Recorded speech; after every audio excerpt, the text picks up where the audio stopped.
Hello friends, अस्सलाम वालेकुम। मोर अन्य এটা ব্লগলৈ আপোনালোকক আকৌ এবাৰ স্বাগতম জনাইছোঁ। আজি ৰাতি সাঁজটো ব্ৰইলাৰ বনালোঁ। ব্ৰইলাৰখিনি আগতে ফ্ৰাই কৰি লৈছোঁ। কাৰণ ব্ৰইলাৰৰ যিটো এটা গোন্ধ থাকে সেইটো ফ্ৰাই কৰি ল'লে নোহোৱা হ'ব আৰু।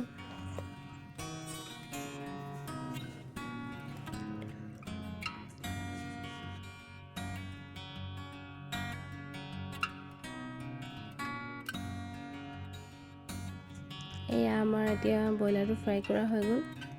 এতিয়া আমি তেলত পিঁয়াজ এটা কাটি লৈছোঁ, ভাজি ল'ম। এইটো ৰঙা কৰি ল'ম ভাজি পিঁয়াজটো। তাৰপিছত ইয়াতে গোটা গৰম মছলা দি দিম। গোটা গৰম মছলা দিলে যিটো স্মেলটো আছে সেইটো ভাল আহে আৰু।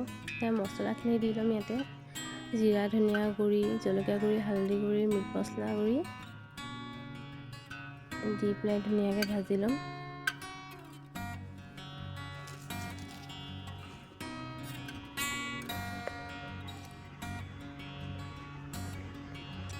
ভজা হৈ গ'লে এতিয়া অলপ ইয়াত পানী এড কৰি দিম। ভাজি ল'ম ধুনীয়াকৈ।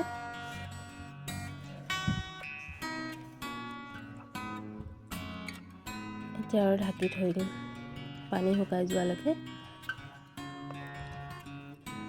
পানী শুকাই গ'ল। ইয়াত এতিয়া ব্ৰইলাৰখিনি এড কৰি দিম।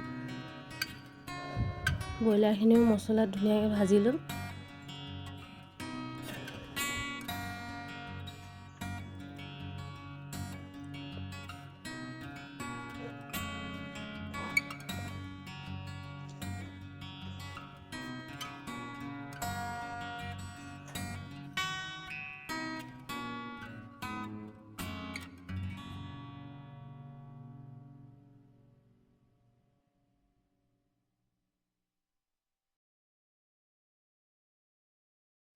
এতিয়া তেজপাত দুখিলা দি দিম।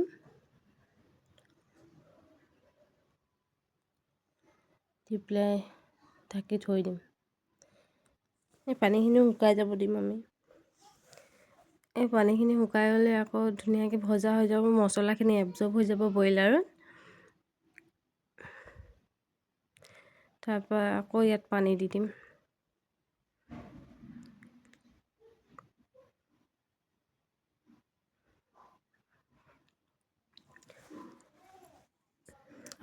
আপোনালোকে নিজে অনুমান কৰি পানী দিব পাৰিব।